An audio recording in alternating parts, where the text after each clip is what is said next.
Hello friends, welcome to our channel concepts hunt. तो पिछले video में हम लोगों ने बात की थी कुछ बेसिक्स प्रॉपर्टीज ऑफ एसिड्स और बेस की हम लोग बात कर चुके थे। उसके बाद हम लोगों ने केमिकल प्रॉपर्टीज को भी अच्छे से समझ लिया था। और सबसे इंपॉर्टेंट बात जो मैंने बार बार चिल्ला कर आप लोगों को बोली थी, वो क्या बोली थी? Neutralisation reaction. क्या बनेगा हर बार? सॉल्ट। और आपने अभी तक देखा था कि एसिड और बेस को हम लोग टेस्ट करते थे और बता देते थे कि अगर ये खट्टा है तो क्या है? एसिड। और अगर ये कड़वा है तो क्या है? बेस है। लेकिन उसके बाद क्या बोला था कि सारे जितने आपके केमिकल हैं क्या उनको टेस्ट करते रहोगे? क्या बात समझ आ रही है? क्या याद आया क्या बोला था? कि हर बार हम लेबोरेटरी में जब भी जाएंगे तो वहां पर केमिकल को टेस्ट कर करके नहीं बताना है। तो उसके लिए क्या बोला था? कुछ बोला था ना आपसे कि इंडिकेटर्स होते हैं। अब आप समझ गए हो सर, अब हम समझ गए हैं कि आप क्या पढ़ाने वाले हो, इंडिकेटर के बारे में बात करने वाले हो ना। बिल्कुल सही बोला है आपने। आज हम बात करेंगे इंडिकेटर्स और पीएच के बारे में। तो चलिए अपने इस लेक्चर को शुरू करते हैं और कुछ बात करते हैं आज इंडिकेटर के नाम। तो सबसे पहले बात करते हैं इंडिकेटर होता क्या है। इंडिकेटर जैसा कि आपको नाम से समझ आ रहा होगा, थोड़ा बहुत ये इंडिकेट करता है चीज़ों को। बोलते हैं ना कि यार इसका नेचर ऐसा है, ये दूसरों के बारे में जल्दी बता देता है। तो जो बताने वाला बंदा है, समझ रहे हो ना, कोई दोस्त होता है वो तुरंत नेचर पढ़ के बता देता है किसी और का कि यार ये लड़का ऐसा होगा, ये ऐसा होगा। वो जल्दी चीज़ों को कैलकुलेट कर लेता है। तो उन चीज़ों को क्या बोलते हैं? अरे भैया वो इंडिकेटर ही हैं जो आपको बताते हैं। ठीक है, कुछ ज़्यादा सोचना नहीं है। चलिए एक बार डेफिनेशन के बारे में बात करें। The chemical substance which help to detect the nature of other chemical. मतलब क्या हुआ? किसी दूसरे के बारे में जब कुछ बात पता करनी हो तो भैया इंडिकेटर को उठा के ले आओ। इनका काम क्या होता है? दूसरे के बारे में पूरी नॉलेज रखते हैं। ठीक है। और क्या होते हैं? These are the substance which changes their colour smell in different types of substance. मतलब क्या हुआ? अब भाई ऐसा तो है नहीं कि आपने डाला और वो आपको आके बताएगा कि भैया ये एसिड है, बेस है। बोल तो पाता नहीं है। पाता है क्या? ठीक है, आप बात समझते जा रहे हैं, मतलब आप बात समझने लगे हमारी सारी बातें। तो ये किस तरीके से बताएंगे आपको चीज़ें? ये करेंगे क्या? कभी ऑर्डर चेंज करेंगे, कभी कुछ होता है ना कि भाई ये इस कलर की गैस देंगे, या ये इस कलर का वेपर बनेगा इनका, या ये इस स्मेल की गंदी स्मेल आएगी, अंडे जैसी स्मेल आएगी। मतलब बहुत सारी स्मेल्स हो सकती हैं। कभी कलर चेंज कर देंगे, हरे से पीला हो जाएगा, पीले से नीला, नीले से हरा। मतलब कुछ भी करेंगे ये, लेकिन आपको एक इंडिकेशन प्रॉपर मिलेगा। अब देखो वही बात आ गई फिर से। Helps in determining the compound और solution whether it is acid और बेस। मतलब कि अल्टीमेटली होने क्या वाला है, आपको ये पता चलने वाला है कि जो आपने केमिकल लिया है वो कौन सा है, एसिड और बेस। उसके लिए आपने किसको बुलाया? इंडिकेटर को बुलाया। इंडिकेटर क्या बताएगा कि भैया आप जो भी केमिकल लिए हो ना हाथ में या जहां भी लिए हो, ठीक है, वो क्या है आपका? एसिड है या बेस है। बात समझ रहे हैं? और यहाँ पर एक हल्का सा आपके लिए पिक्चर दिखाइए ताकि आपको चीजें थोड़ी सी क्लियर हो, किस तरीके से रंग चेंज होते हैं चीज़ों के। समझ रहे हैं आप बात? यहाँ पर देखो बहुत सारे आपको कलर्स दिख रहे होंगे। ये कलर्स क्या हैं? Different different. होता क्या है, जिस तरीके से आपको क्या बताया था कि एक आपको बोल दिया था ना कि यहाँ पर एक मान लो ये क्या है आपकी एक नंबर लाइन तरीके से। वहाँ पर किस तरीके से हम लोग नंबर लाइन बनाते थे? कुछ इस तरीके से बनाते थे ना कि यहाँ पर 0 हो गया, यहाँ पर पॉजिटिव। पर जो हमारी पीएच स्केल होती है उसमें होता क्या है? एक साइड 0 होता है, एक साइड 14। 0 to 14 की एक स्केल होती है।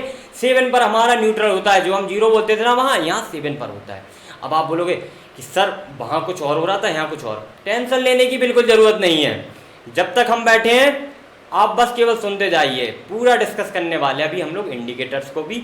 और जितना आपके सिलेबस से रिलेटेड पीएच के बारे में, चूँकि आपके सिलेबस में उतना डिटेल नहीं दिया है, तो जितना आपको ज़रूरत होगी आपको पूरा यहाँ पर दिया जाएगा। तो अब हम लोग क्या बात करने वाले हैं? होगा क्या कई बार कि मान लो आपने बोला कि सर इंडिकेटर का यूज करते हैं एसिड बेस में, तो इंडिकेटर ले आए, डाल दिया, हो गया। इंडिकेटर क्या कोई मार्केट में कोई चीज़ है क्या कि इंडिकेटर बोलोगे मिल जाएगा? इंडिकेटर एक्चुअली एक ग्रुप ऑफ केमिकल्स है। होता क्या, बहुत सारे केमिकल्स हैं। मान लो कोई केमिकल्स होता है जो एसिड पर अटैक करके कुछ और कर देता है, कोई बेस पर अटैक करता है। तो हमें ये चूज उस टाइम पे करना आना चाहिए कि हमें किस इंडिकेटर का यूज करना है। तो इसके लिए भैया हम क्या करेंगे? तो हमने कुछ टाइप्स ऑफ इंडिकेटर में बांट दिया कि कौन सा इंडिकेटर किस तरीके का बिहेवियर रखता है और कैसे काम करता है। तो चलिए अब हम बात करते हैं टाइप्स ऑफ इंडिकेटर्स की बात। तो सबसे पहला टाइप कौन सा है? Natural indicator. नाम से ही समझ आ गया कि सर नेचुरल है तो क्या होगा? These indicators are found in nature मतलब कि हमें डायरेक्ट मिल जाते हैं। ऊपर वाले ने बना दिया, हमने मजे ले लिए। भाई हम करते क्या हैं, जो सीधे सीधे साधन है उनका यूज करो, मौज करो। समझ रहे हो बात आप? तो इसके एग्जाम्पल कौन कौन से होंगे? लिटमस, याद आ रहा है? लिटमस पेपर का बताया था ना, एसिड क्या करता है और बेस क्या करता है, ठीक है। उसके बाद टर्मरिक, अरे ये तो जानते ही होगे ना, हल्दी, ठीक है। अब बात करते हैं अगले टाइप के बारे में, सिंथेटिक इंडिकेटर। इससे भी नाम में समझ में आ रहा है, सिंथेटिक मतलब कि कुछ कुछ चीज़ें मिक्स करके कुछ बना लिया। नेचर में जो भी पाई जाती थी चीज़ें उनको यूज किया और कुछ और बना लिया। तो एक बार डेफिनेशन देखते हैं। These are the chemicals substance which are not directly present in our nature, मतलब कि ये डायरेक्ट आपको नहीं मिलते, किसी भी फॉर्म में आपने मिक्सचर करके बना लेते हैं। इनके एग्जाम्पल देख लेते हैं। Methyl orange, phenolphthalein. अब सर ये क्या बोल दिए, मिथाइल ऑरेंज और फिनोक्थिलीन? अभी बताएंगे, कोई ऐसी भारी चीज़ नहीं है यहाँ पर। जितनी भी चीज़ें डिस्कस हो रही बहुत आसान फॉर्म में आपको मिलने वाली हैं, ठीक है। ये तो थे हमारे जो किसके बेसिस पे क्लासिफिकेशन करते थे हम लोग, ये किसके बेस पर किया, ये कर दिया जिस तरीके से नेचर में पाए जाते हैं, ठीक है। मतलब जो नेचर में पाए जाते हैं वो नेचुरल इंडिकेटर हो गए आपके, और जो हम बनाते हैं वो सिंथेटिक, ठीक है। अब और टाइप्स की बात करते हैं। अब भैया एक आया ओल्फैक्टरी इंडिकेटर, समझ रहे हैं अब आप? ओल्फैक्टरी पर जरा हम लोग फोकस करते हैं। ओल्फैक्टरी का मतलब होता है ऑर्डर से रिलेटेड कुछ चीज़। अब आप समझ गए हो, सर ने बोला था ना कि इंडिकेटर क्या करते हैं, या तो रंग चेंज करेंगे या ऑर्डर से बताते हैं। ये वाले जो इंडिकेटर होने वाले हैं वो अपने ऑर्डर से चीज़ें बता देंगे कि क्या होने वाला है। तो एक बार डेफिनेशन भी देख लो। There are some substances whose odour changes in acidic और basic media called olfactory indicator. बात समझ में आ रही है आपको? अब इसके एग्जाम्पल भी देख लो। ये देखो, वनीला, ऑनियन, क्लोव, ये सब क्या करते हैं, अपनी स्मेल चेंज करके आपको एक इंडिकेशन देंगे कि वो चीज़ बेसिक है या एसिडिक है, ठीक है। अब देखो, आपके लिए हम लोग पिक्चर भी लेके आए हैं कि आपको पूरा क्लियर ही हो जाए। ये देखो, ये क्या है, वनीला फ्लेवर का कुछ है, ठीक है। ये क्या दिख रही है, ओनियन। ये क्या दिख रहा है, क्लोव। क्लोव जानते हैं ना आप, लौंग बोलते हैं क्लोव को। ये क्लोव का ऑयल है। चीज़ें जब पता करनी होती है किसी केमिकल्स के बारे में कि वो एसिड है, बेस है, इनको उसमें डाल के और फिर हम लोग ऑर्डर को टेस्ट करते हैं, ठीक है भाई। बात समझ आ रही है? अब भैया बात आई, अब इसके बाद बात आई कि सर ये तो चलो ठीक है, पर किस तरीके से चीज़ें होंगी वो भी एक बार थोड़ा दिखा दो आप। तो एक और इंडिकेटर आया जो कि सबसे अल्टीमेट इंडिकेटर था, बोलते हैं ना क्रक्स ऑफ द इंडिकेटर। यही है भैया, जैसे आपसे बोला था कि न्यूट्रलाइजेशन रिएक्शन आपने सीख ली तो आपका 95% सिलेबस खत्म हो गया केमिकल प्रॉपर्टीज का। तो ऐसे ही अगर आपने यूनिवर्सल इंडिकेटर को अच्छे से समझ लिया तो ये आपका समझ लो काम बना देंगे। तो बोलते हैं ना, टाटा स्काई लगा डाला तो लाइफ जिंगल आला। ऐसे ही अगर आपने यूनिवर्सल इंडिकेटर को समझ डाला तो कॉन्सेप्ट के धुएं निकाल डाले, ठीक है। तो अच्छे से इसको समझते हैं। पहले देखो जरा बोल क्या रहा है ये, those indicator which not only detect the nature of other chemicals but also determine their acidic और basic strength। अब सर ये क्या टर्म आ गया, ये अलग आप कुछ भी कर देते हो, एसिडिक और बेसिक स्ट्रेंथ। देखो क्या होता है, कुछ चीज़ जैसे बोला था ना एसिडिक और बेसिक, अब किसी में मान लो ज़्यादा एसिडिक है, कोई ज़्यादा बेसिक है, तो वो किस तरीके से बताता है ये उसको भी बता देता है, ठीक है। तो आपको अभी अच्छे से ये भी बताने वाले हैं कि ये एसिडिक और बेसिक स्ट्रेंथ का पर्टिकुलर मीनिंग क्या हुआ। अभी क्या आप ये समझ लो कि कोई स्ट्रांग होता है, बोलते हैं ना कि कोई एकदम पहलवान टाइप का है और कोई एकदम बिल्कुल पतला दुबला टाइप का। भाई हमें ही मत ले लियो एग्जाम्पल में, ठीक है ना, बहुत एग्जाम्पल हैं आपके पास समझने को। तो आप इस तरीके से समझो, कोई क्या होता है ना, बोलते हैं कि इससे भाई कुश्ती लड़ना तो समझ लो मतलब अपने आप को हरा ही लेना है, तो उसी तरीके से ये भी होते हैं। बात समझ में आ रही है? इसके एग्जाम्पल देख, इसका एग्जाम्पल होता है पीएच पेपर। अब जरा इसको एक फिगर के साथ समझते हैं। ये देखो यहाँ पर ये क्या रखे हैं, पीएच पेपर है। इसमें से क्या किया हमने, एक पेपर फाड़ लिया, यहाँ पे दिख रहा होगा, थोड़े से कम भी दिख रहा है ना, आपकी पूरी सुविधा का ध्यान रखा जा रहा है। एक पेपर को ये फाड़ लिया, एक ये देखो केमिकल्स रखे हैं, कुछ रखे हैं ना, तो इन केमिकल्स में क्या किया हमने, किसी में भी डिप कर लिया, उसके बाद कलर चेंज हो रहा है। देखो ये पीला कलर का था ना, ये कैसा हो गया, हल्का सा क्या हो गया, आपको समझ आना चाहिए। ये कलर चेंज हो रहा है, उसके बाद क्या होती है, इसमें स्केल भी होती है। जिस तरीके से कलर चेंज होगा उस कलर को हम लोग मैच करवाएंगे। मान लो कि यहाँ पर ये मैच कर गया, मान लो कि यहाँ पर ये मैच कर गया, इसका नंबर था यहाँ पर मान लो कि 9, ठीक है, तो 9 से हम लोग क्या समझ जाएंगे, ठीक है, तो 9 हो गया। उसके बाद क्या होता है, कुछ इस तरीके से होता है, 7 पर होता है न्यूट्रल, इधर होता है अपना बेसिक और इधर होता है एसिडिक। तो उसी तरीके से हम लोग चीज़ें फाइंड कर लेंगे। अभी बड़े अच्छे से आपको केवल एक व्यू दिया है ताकि आप चीज़ों को सोच पाएँ। पूरा डिटेल डिस्कशन होने वाला है, तो घबराने की कोई भी ज़रूरत नहीं है। आपकी चीज़ें क्लियर करना हमारा परम कर्तव्य है, ठीक है। तो चलो एक बार अच्छे से डिस्कशन करवाते हैं आपका। अब देखो, आपको एक बोला था कि एसिडिक और बेसिक स्ट्रेंथ। सबसे पहले आपको वो समझनी जरूरी है क्योंकि वो टर्म आया हुआ है। बात क्लियर है? तो चलो पहले वो बात कर लेते हैं। अभी तक क्या था कि एसिडिक और बेसिक आपको मतलब पता है। एसिड का मतलब क्या होता है, अब खट्टे पे मत टिके रही हो यार, समझ रहे हो ना बात। 9th तक ठीक था कि खट्टा होता है सर। अब ये बोलना है आपको कि जो पानी में डालने पर क्या दे, H+, और जो बेसिक होते हैं आपके वो क्या दे, OH-। बहुत बढ़िया यार, होशियार हो गया आप लोग बहुत, ठीक है।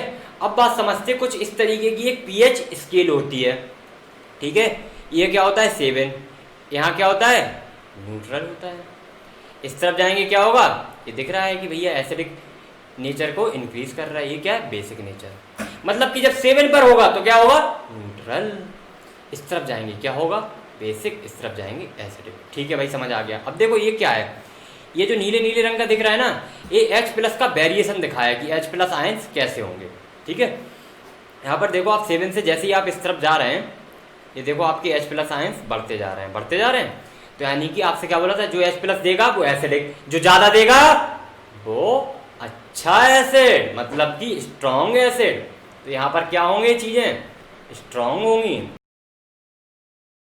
ठीक है। और यहाँ पर देखो कम दे रहा ना अभी यहाँ पे, तो ये क्या होगा इस तरफ वीक होगा। यहाँ पर ये इधर इधर इधर, ये जहाँ पे टिक देख लिया वहीं मत देखने लग जाना आप, इधर तरफ देखो, ये सब वीक में चल रहे हैं, यहाँ पर चीज़ें स्ट्रॉन्ग में चल रही हैं, समझ रहे। सीधी सी बात कहने का मतलब ये, जो ज़्यादा H+ देगा वो स्ट्रॉन्ग, जो कम H+ देगा वो वीक एसिड में। अब आप बोलोगे सर आपने तो बोला था कि बेसिक होता है OH- आना चाहिए, ये क्या H+ तो इधर भी दे रहा है। पर ज़रा एक बार गौर करो आप, OH- ज़्यादा है ना, तो यानी कि OH- ज़्यादा देगा, ठीक है। और देखो यहाँ पर OH- बढ़ता जा रहा है, बढ़ता जा रहा है ये, तो यहाँ पे ज़्यादा हो गया ना, तो इसको क्या बोलेंगे हम लोग, स्ट्रॉन्ग बेस। यहाँ पर क्या बोलेंगे, वीक बेस। मतलब कि ज़्यादा H+ अच्छा एसिड, कम H+ खराब एसिड, ठीक है। OH- ज़्यादा अच्छा बेस, OH- कम खराब बेस। बात क्लियर है। pH स्केल थोड़ी बहुत समझ आ रही है आपको कि यहाँ पर 7 था। एक्चुअली में क्या है ना, आपके में जो सिलेबस में है वो इम्पोर्टेंस ऑफ pH के बारे में है। pH के बारे में उतना डिटेल नहीं है, पर मैं आपको इतना आइडिया दे रहा हूँ कि आपको कहीं भी दिक्कत नहीं होगी, ठीक है। आप pH से क्या समझना है आपको कि कुछ H+ के बारे में बात हो रही है, ठीक है। तो pH जितना कम होता जाएगा उतना अच्छा एसिड, जितना ज़्यादा होता जाएगा उतना अच्छा बेस, ठीक है। क्लियर है चीज़ इतनी। उसके बाद हम लोग देखते हैं, क्या देखते हैं, यहाँ पर एक स्केल दिखाई गई है जो अभी जस्ट दिखाया था ना, यूनिवर्सल इंडिकेटर, समझ आ रहा है। अब हमने क्या किया, कोई भी केमिकल लिया, इसमें pH पेपर डाला, उसका कलर यहाँ पर मैच करवाएंगे इस तरीके से, और मैच करवाएंगे। ये 7 पर क्या है लगभग, ये यहाँ पर चीज़ें न्यूट्रल हैं, ठीक है। और यहाँ पर जैसे बात करें कि ये सोडियम हाइड्रोक्साइड सॉल्यूशन है, इसका लगभग 14 होता है, तो क्या होता है बहुत तगड़ा बेस, स्ट्रॉन्ग बेस, ठीक है। मिल्क ऑफ मैग्नीशिया एग्जाम्पल याद आ रहा है आपको, बेस में दिया था, बोतल बनी हुई थी ना नीले कलर की, वही। ये क्या होता है वीक बेस, इसको क्या बोल देते हैं, और माइल्ड बेस। ये देख रहे हो न्यूट्रल के आसपास, ये 7.4 लगभग न्यूट्रल पे बोल सकते हैं हम लोग। लेमन जूस, नींबू का जूस, याद आ रहा है नींबू, हाँ याद आना चाहिए। और ये क्या है आपका, ये हो गया स्ट्रॉन्ग एसिड, ठीक है। ये क्या है स्ट्रॉन्ग एसिड। तो मतलब चीज़ें आपको इतनी क्लियर हो गई होंगी कि कैसे स्ट्रॉन्ग और बेस बोलते हैं, कैसे यूनिवर्सल इंडिकेटर का यूज करते हैं। एक्चुअली अभी तक हमने जो पिक्चर आपकी बनाई है ना, उसमें क्या किया, इंडिकेटर लिया, इंडिकेटर से कैसे एसिड और बेस के बारे में पता करेंगे, प्लस अगर हमें ये पता चल गया स्ट्रॉन्ग एसिड है स्ट्रॉन्ग बेस है, तो बहुत ही बढ़िया बात है, समझ रहे हैं आप बात को।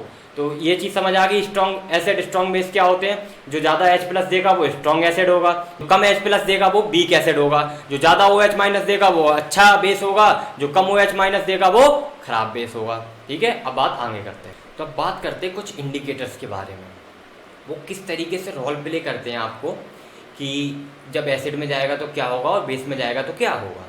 सबसे पहले रेड लिटमस को लिया हमने, एसिड में डाला, याद आ रहा है कि रेड का रेड ही रहेगा। देखो ये कलर से भी मैच करवाते जाना, आप पूरी सुविधा का ध्यान रखा जा रहा है, आपको टेंशन लेने की ज़रूरत है ही नहीं। और जब बेस में जाएगा तो क्या होगा, ब्लू हो जाएगा।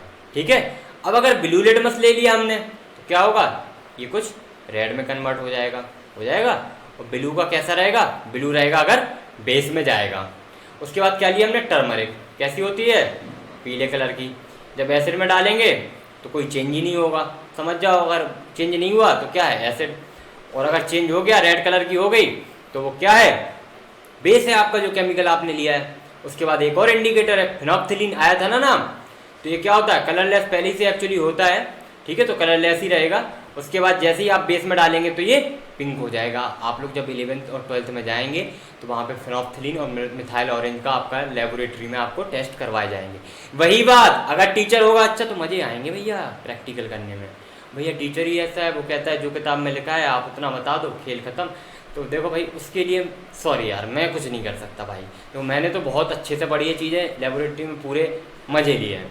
ठीक है, उसके बाद होता है मिथाइल ऑरेंज। मिथाइल ऑरेंज का क्या होता है, जब एसिड में डालेंगे तो रेड कलर देता है और जब बेस में डालेंगे तो येलो कलर। ये कुछ इंडिकेटर्स है आपके लिए जो आपके जानना जरूरी है कि कौन सा इंडिकेटर किस तरीके से बिहेव करता है। इतना ही बात क्लियर है। उसके बाद बात करते हैं importance of pH in everyday life. जैसा कि आपसे बोला गया था, जो आपके लिए टॉपिक है इंपॉर्टेंट, आपके जो सिलेबस में दिया है, वो इंपॉर्टेंस ऑफ पीएच के बारे में है कि जो हमारे एवरीडे लाइफ में है उसमें पीएच का क्या क्या यूज होता है। ठीक है, बात करते हैं। Our body works in pH range of 7 to 7.8। हमारी जो बॉडी वर्क्स करती है वो पीएच कितना होता है, लगभग 7 to 7.8। आपने देखा होगा कि कभी कभार एसिडिटी हो जाती है, ठीक है, पेट में दिक्कत होने लगती है। तो ये सब चीज़ें किस तरीके से होती हैं कि एसिड की मात्रा ज़्यादा हो गई। बोलते हैं ना, तीनों काम करे सिर्फ 7 सेकंड में शुरू, समझ रहे। तो वो कभी आपने सुना है किसी ने बोला बेसिसिटी हो गई है, नहीं, एसिडिटी हो गई। ठीक है, बात समझ आ रही है। उसके बाद जो टूथ डिके होते हैं हमारे, वो कब हो जाते हैं, बिलो 5.5। तो यार ऐसे समझ नहीं आता सर, आप कुछ एग्जाम्पल लेके बताओ। देखो आपके लिए, ये देखो दिख रहा है, ये देखो यहाँ पर दांत सड़ने शुरू हो गए। ये एक्चुअली होता है क्या, जब हम लोग रात में खाना खाकर सोते हैं तो हमारे मसूड़ों के बीच में कुछ कुछ खाना रह जाता है। अब होते क्या, जो बैक्टीरिया वगैरह छोटे छोटे होते हैं वो खाने को स्टार्ट करते हैं। खाना शुरू किया उनने, उनको आए मज़े, खाने के साथ साथ कुछ और होगा शुरू होगा, तो बस वही हो रहा है। ठीक है, एक्चुअली होता क्या, जो हमारे दांत के ये देख रहे हैं ना इनेमल, ये सबसे स्ट्रॉन्ग पार्ट होता है हमारी बॉडी का, कैल्शियम फॉस्फेट से मिलकर बना होता है। ठीक है, लेकिन उसके बावजूद भी जब यहाँ पर अटैक होता है ना, तो यानी कि चीज़ें सोचने लायक है वहाँ पर। तो जो होता है डिके, वो बिलो 5.5 pH पर ये होने लगता है। Living organism can survive only in a narrow range of pH change. मतलब क्या होता है कि जो हमारी जितनी भी लिविंग ऑर्गेनिज्म है, मतलब कि क्या हो गया, तो ये क्या होते हैं कि एक नैरो रेंज में पीएच में सर्वाइव कर पाते हैं। अगर बहुत ज़्यादा वेरिएशन हो जाए, जैसे आपने देखा प्लांट्स में, अगर सॉइल में बहुत ज़्यादा पीएच चेंज हो गया तो प्लांट्स डेड हो जाते हैं। बात क्लियर है ना। उसके बाद अब हम लोग बात करते हैं एक और एग्जाम्पल के बारे में, एसिड रेन। एसिड रेन का नाम सुना होगा बहुत ज़्यादा। ये कब होता है, जब पीएच 5.6 से कम हो जाता है। एक्चुअली होते हैं क्या है, कार्बन डाइऑक्साइड, सल्फर डाइऑक्साइड, मतलब कि ये बहुत सारे जैसे नाइट्रोजन के ऑक्साइड, ये सब क्या होते हैं, पोल्यूशन के रूप में कहीं ना कहीं एटमॉस्फेयर में छोड़ रहे हैं। मोटरसाइकिल चला रहे हो, पहला चैप्टर, पहला lecture chemical reaction and equation बोला था वहां पर कि धुएं निकलते हैं। जो धुआं निकल रहा है, अरे भैया कितनी बार बताया, धुआं निकल रहा है तो पोल्यूशन हो रहा है। ठीक है, पोल्यूशन जितनी भी चीज़ों का हो रहा है, जैसे आपने देखा होगा अपने आसपास पावर प्लांट होगा, वहाँ पर भी बहुत सारे चिमनियों में से धुआं निकलता रहता है। तो ये सब क्या करते हैं, ऊपर जाके अपना ऑक्साइड बनाया, और जो बारिश होने वाली है उसके साथ मिलके वापस आ गए। तो अब जैसे नाइट्रोजन डाइऑक्साइड है, ये क्या बनाएगा, नाइट्रस एसिड बनाएगा। ठीक है, सल्फर डाइऑक्साइड क्या है, सल्फ्यूरिक एसिड बनाएगा। तो ये जितने सारे एसिड होते हैं वो क्या करते हैं, पीएच को जो पानी का होता है उसको कम कर देते हैं। तो जो एसिड रेन होती है वो 5.6 से जब कम हो जाए तो उसको हम लोग क्या बोलते हैं, एसिड रेन।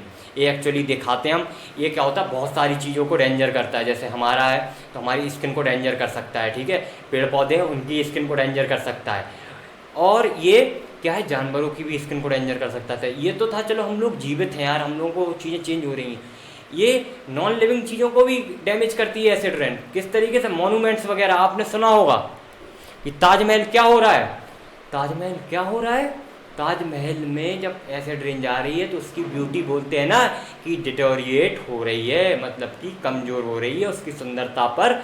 मतलब बोलते हैं ना कि चांद में एक काला दाग है, अगर काला दाग ना होता तो चांद से ज़्यादा सुंदर कोई ना होता। उसी तरीके से जब छोटे छोटे दाग आते हैं ना, स्पॉट्स वगैरह, वही ताजमहल में आजकल आ रहे हैं। ताजमहल क्या है बताने की जरूरत नहीं है, आपको पता है क्या है, ठीक है, अब वहाँ मत चले जाओ, वापस आ जाओ, ठीक है, आप समझ गए होंगे आप कि किस चीज़ की निशानी है, ठीक है, निशानी पता है, बहुत बढ़िया, वहाँ नहीं जाना है। बात हमें कहाँ तक सीमित रखनी है, पीएच तक। किस तरीके से जो अपनी रेन हो रही है उसका पीएच चेंज हुआ आप समझ चुके हैं। जो भी पोल्यूशंस के थ्रू ऑक्साइड बन के गए वो बारिश के साथ मिलके एसिड का काम किया, पीएच को गिरा दिया। उसने किस तरीके से चीज़ें चेंज की वो भी आप समझ चुके हैं। और पीएच इतना इंपॉर्टेंट क्यों है, इस कुछ एग्जाम्पल से आप समझ चुके हैं किस तरीके से चीज़ें चेंज होती हैं। कभी टूथ डिके हो रहा है, हमारे टीथ टूट रहे हैं, सड़ रहे हैं, गल रहे हैं, ठीक है, और किस तरीके से हमारी बॉडी बक्स करती है, ठीक है, और किस तरीके से हमारे जो मॉन्यूमेंट्स हैं, क्योंकि मॉन्यूमेंट्स को बचाना एक हमारी समझते हैं ना कि एक जिम्मेदारी है, हमारे पूर्वजों की निशानी हमारे पास रहनी चाहिए। बोलते हैं ना कि यार ये दादाजी की ज़मीन है, इसको नहीं बेच सकते हम यार, भले हम भूखों मर जाएंगे लेकिन इसको नहीं बेचेंगे। तो वो क्या कर रहे हैं, आप अपनी विरासत को बचा के रख रहे हैं। तो आपको पीएच से भी अपनी विरासतों को बचा के रखना है। बहुत सारी चीज़ें हैं, ठीक है, बहुत सारे मॉन्यूमेंट्स। हमने आपको यहाँ पर एक एग्जाम्पल भी लेकर दिखा दिया। ये क्या है, ताजमहल, ठीक है, बात क्लियर है आप लोगों को। तो इस चैप्टर में सेकेंड जो चैप्टर है आपका एसिड, बेस एंड सॉल्ट, उसमें अभी तक हम लोगों ने क्या क्या डिस्कस कर लिया है, बेसिक्स प्रॉपर्टी को अच्छे से रीड कर लिया है, केमिकल प्रॉपर्टीज़ को अच्छे से समझ लिया है। वहाँ पर सिंपल सा एक फंडा दिया गया था आप लोगों को, क्या दिया गया था, न्यूट्रलाइजेशन रिएक्शन सॉल्ट बनाना है, ठीक है। उसके बाद अभी हम लोगों ने क्या किया, इंडिकेटर, कैसे एसिड और बेस को हम लोग पहचानेंगे चीज़ों को। उसके बाद पीएच का कुछ इंपॉर्टेंस भी देख लिया कि हमने बेसिक लाइफ में किस तरीके का इंपॉर्टेंस होता है। अब इसके बाद नेक्स्ट वीडियो में हम लोग बात करेंगे सॉल्ट के बारे में। तो अगर आपको वीडियो अच्छी लगी हो तो यार लाइक तो बनता है ना, कर देना यार एक बार, ठीक है, और शेयर कर देना अपने फ्रेंड्स के साथ। और अगर चैनल पर नए हो तो आप जान गए होंगे कि कितना मज़ा आ रहा है क्लासेस में, ठीक है, तो आप सब्सक्राइब जरूर कर देना। और जो ऊपर दिखता है ना बेल आइकन, प्रेस कर दो उसको, क्योंकि नोटिफिकेशन आपको तुरंत मिलने चाहिए, ठीक है। तो मिलते हैं अगली वीडियो में नए टॉपिक के साथ, जो कि है सॉल्ट, आपका चैप्टर नंबर 2। थैंक यू दोस्तों।